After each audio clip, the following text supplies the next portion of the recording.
नमस्ते, जय हिंद। यह है इनसाइड स्टोरी और मैं हूं आनंद नरसिम्हन। आज बात फिर यूएस ईरान की करेंगे। जब भी बात कुछ दो देशों के बीच में जब बातचीत होती है और ख़ासकर जब अमेरिका जैसा एक सुपर पावर ईरान जैसे रोग नेशन, जैसे कि अमेरिका उसको मानता है एक रोग नेशन, सरदर्द, पनौती, कई सारी बातें हैं, और ईरान अमेरिका के खिलाफ हमेशा एक ऑफेंसिव पोजीशन लेके बैठता है। जब ऐसे दो देश आपस में बातचीत करते हैं तो सुलह का रास्ता निकलना या किसी तरह से बीच का रास्ता निकलना पहली एक दो मीटिंग्स में होना असंभव है, क्योंकि दोनों अपनी अपनी मांगों से नीचे उतरे और कहीं बीच का रास्ता देखें, ये होने के लिए बहुत समय लगता है। ओमान में हुए मीटिंग के बाद ईरान की ओर से आया कि देखिए बात बन रही है, सुलह हो सकती है, कहीं ना कहीं सहमति भी बनती हुई दिख रही है, जल्द इसका हम ऐलान करेंगे कि किन बातों पे सहमति बनी है। लेकिन अमेरिका की तरफ से क्या बयान आए? क्या अमेरिका की तरफ से ये आया कि हाँ सहमति बन रही है, या अमेरिका की तरफ से जो मूव्स हुए, जो बातचीत से ज़्यादा, कहने से ज़्यादा जो करनी हुई, जो एक्शन हुआ, वो इस बात की ओर संकेत दे रहे हैं कि आने वाले कुछ दिनों में खाड़ी के इस इलाके के अंदर, अरब महासागर और इंडियन ओशन के अंदर बहुत बड़ा धमाका होने वाला है और ईरान पर युद्ध होने वाला है। कॉन्फ्लिक्ट यहाँ पर पक्का होगा। और मैं ऐसा क्यों कह रहा हूँ? क्योंकि इस ओमान के साथ, ओमान मध्यस्थता कर रहा है और जिनीवा में इस मीटिंग के बाद सीधा क्या बात निकल के आती है? बात ये निकल के आती है कि अमेरिका का सबसे बड़ा युद्धपोत, सबसे बड़ा aircraft carrier USS Gerald Ford, उसको रवाना कर दिया जाता है करीबियन से उसके सपोर्टिंग एयरशिप्स के साथ। यानी अमेरिका की अगले 3 दिनों के अंदर, 2 दिनों के अंदर एक्चुअली, क्योंकि 2 दिन पहले ये बात है, 1.5 दिन पहले की ये बात है और 4 दिन का समय लग रहा था। 4 दिन का समय यानी कि शुक्रवार रात या शनिवार सुबह तक USS Gerald Ford Indian ocean में पहुंच जाएगा अपने सपोर्टिंग वॉरशिप्स के साथ। यानी करीब 50 से 75 और F-35, F-15 और फाइटर प्लेन्स, न्यूक्लियर टिप्ड और सबसे उम्दा एयर टू एयर मिसाइल्स के साथ लेस उनकी जो एयरशिप्स हैं, एयरक्राफ्ट्स हैं, उसका एयरक्राफ्ट कैरियर यहाँ इस रीजन में, खाड़ी रीजन में पहुँच जाएगा और ईरान की घेरेबंदी संपूर्ण हो जाएगी, पूर्ण हो जाएगी। आप सोच लीजिए, अमेरिका अगर अपना 1/3 नौसेना बल यहाँ पर मूव कर रहा है और अपने कुछ स्टेशंस को और अटलांटिक में और पैसिफिक में अपने कुछ पोजीशंस को छोड़ रहा है, तो कितना बड़ा गेम, कितना बड़ा स्टेक है कि ईरान में किसी तरह से सत्ता पलट हो। और ट्रंप चाहते हैं कि इस मसल फ्लेक्सिंग, जिसको कि कहा जाता है अंग्रेज़ी में, कि बल प्रदर्शन, इस बल प्रदर्शन से ईरान थोड़ा सा दब जाए, डर जाए और अपने कदम पीछे हटा ले और अमेरिका की शर्तों को मान जाए। पर क्या ऐसा होगा और ऐसा होने के लिए क्या क्या करना पड़ेगा, मैं आपको बताऊं। इजराइल की तरफ से क्या बातचीत आई? इजराइल की तरफ से ये बात आई कि देखिए, सभी राजनयिक, डिप्लोमेटिक तरीके और विकल्पों को एक्सप्लोर करना आवश्यक है इससे पहले कि हम युद्ध तक पहुंचे। लेकिन पूरे युद्ध की तैयारी है, हम भी युद्ध के लिए बैठे हैं, ये युद्ध होकर रहेगा।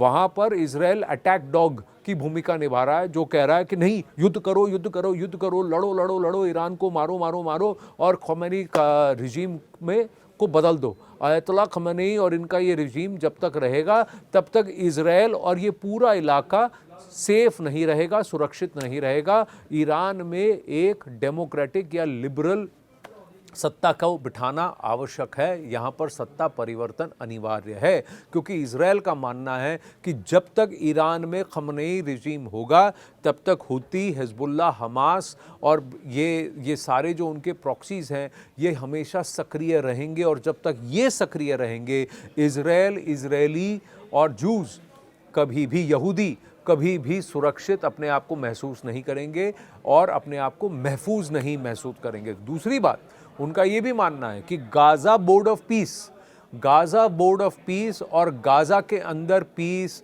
आर्थिक डेवलपमेंट और पूरी तरह से उसको एक बिजनेस हब में परिवर्तित करने का ट्रंप का प्लान तभी कामयाब होगा जब ईरान अपनी हरकतों से बाज आएगा और ईरान के अंदर सत्ता पलट होगी और ईरान अमेरिका की बात मानने लगेगा। वेस्ट के अधीन एक सत्ता वहाँ पर होगी, जैसे शाह रज़ा पहलवी की बात हो रही है कि वो ये कर सकते हैं। शाह सुल्तान, एक लिबरल ईरान की बात हो रही है और लिबरल ईरान की ज़रूरत वहाँ पर जितने अरब देश हैं उनको भी है।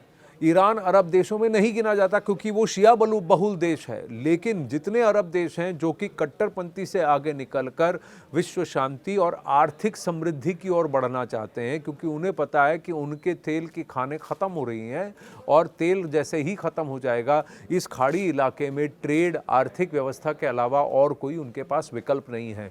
तो आज से 20-25 साल पहले आगे की अगर आप देखें, मुस्तकबिल में देखें, तो सभी अरब देश ये समझ रहे हैं कि उन्हें तेल से आगे व्यापार के विकल्प देखने पड़ेंगे, साइंस, एजुकेशन, मॉडर्नाइजेशन की तरफ बढ़ना पड़ेगा, क्योंकि तेल के बेसिस पर जो उनका पैसा था वो ख़त्म हो रहा है और जिन पेट्रो डॉलर्स के ज़रिए वो कट्टरपंथी इस्लाम को आगे बढ़ा रहे थे, सलफ़ी वहाबी सेक्ट को आगे बढ़ा रहे थे, वहाँ से उनको हटना पड़ेगा, उस फ़िरके को ख़त्म करना पड़ेगा। और ये कदम धीरे धीरे सऊदी अरब, यूएई, ये सारे देश बढ़ा चुके हैं, लेकिन वो तब तक अपने आप को महफूज नहीं समझेंगे जब तक ईरान अपने न्यूक्लियर प्रोग्राम को बंद नहीं करता और अपनी बैलिस्टिक मिसाइल प्रोग्राम को भी बंद नहीं करता, क्योंकि ईरान बार बार इन देशों से उलझ चुका है और इन देशों से ऐसी पोजीशन ले चुका है जहां इन देशों को खतरा महसूस होता है। बात इसीलिए है कि सऊदी अरब ने भी पाकिस्तान के साथ न्यूक्लियर संधि की बात की, न्यूक्लियर कोऑपरेशन की बात की, क्योंकि वो चाहता है कि वो अपने आप को ईरान से बचा ले।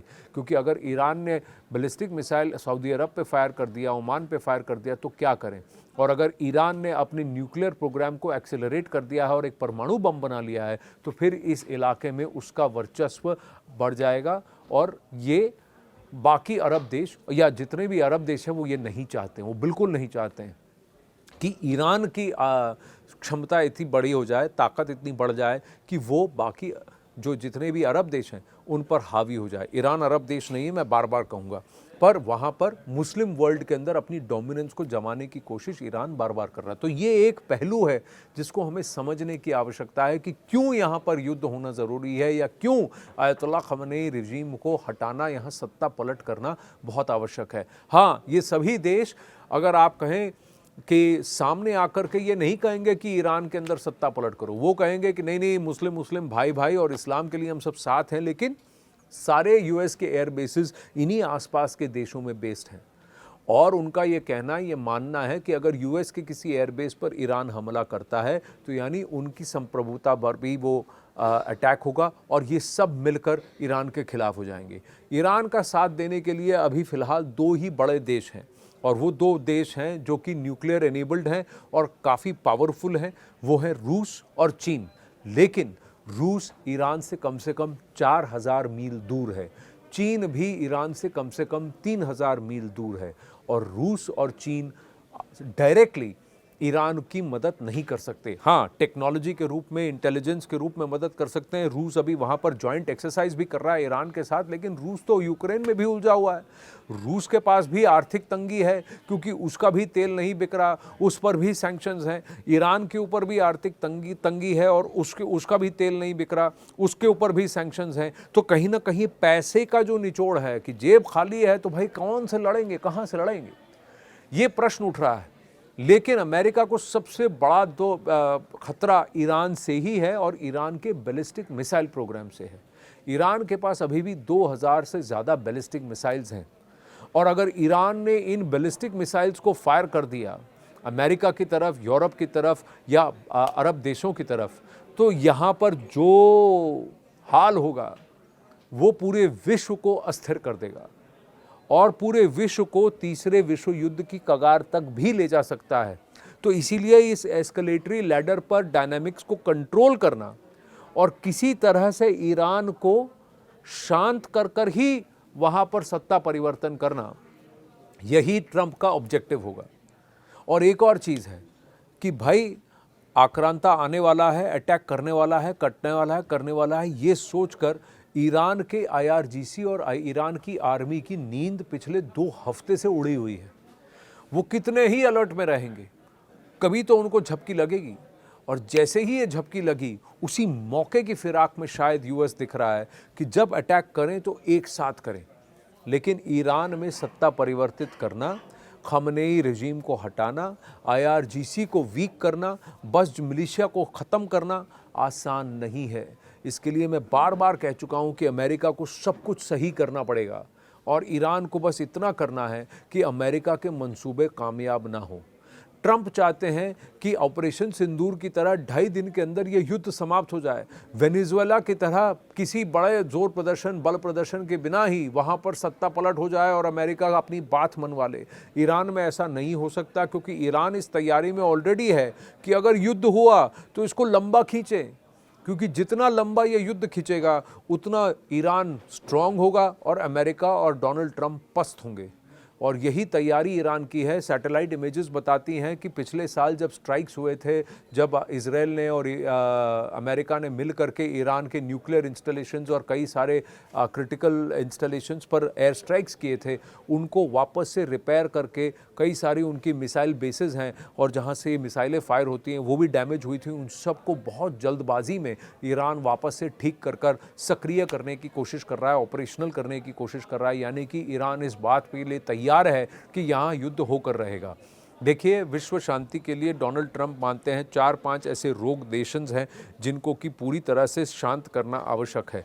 सबसे 2-3 जो है लिस्ट में थे, वेनेजुएला, दूसरा ईरान, तीसरा नॉर्थ कोरिया, चौथा चीन और पांचवा रूस। इन पांचों को शांत करना उनके लिए अनिवार्य है। और छठा एक है क्यूबा। अब क्योंकि वेनेजुएला में जिस तरह से सत्ता परिवर्तित हुआ है, तेल कम हो गया है, आर्थिक तंगी क्यूबा को भी तकलीफ पहुंचा रही है और फिडेल कास्ट्रो वाली जो रिजीम है वहां पर भी सत्ता पलट होगा। लेकिन क्यूबा बहुत छोटा देश है और उतना पावरफुल, ताकतवर नहीं है जितना कि ईरान, चीन और रूस हैं।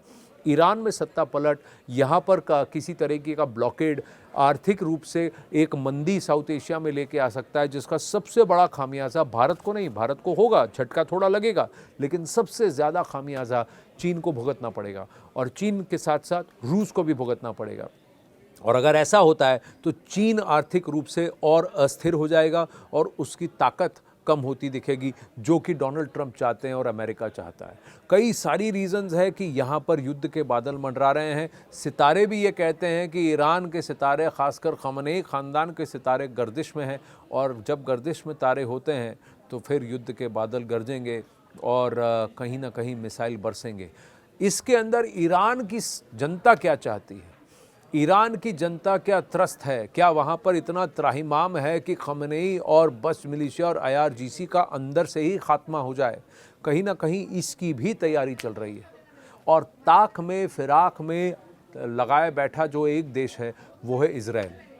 इजराइल हमेशा से चाहता रहा है कि ईरान में तख्ता पलट हो, ये खमनेई रेजिम हट जाए और कई बार पिछले 3 दशकों में, 4 दशकों में इसकी कोशिश की जा चुकी है, लेकिन 47 साल से ईरान पर खमनेई रेजिम काबिज़ है। क्या अगले 5-10 साल के लिए भी वो काबिज़ रहेंगे? दोस्तों, मैं इतना कह रहा हूँ कि अगले 15 दिन के अंदर इसका फैसला हो जाना है। इनसाइड स्टोरी में आज बस इतना ही। नमस्ते।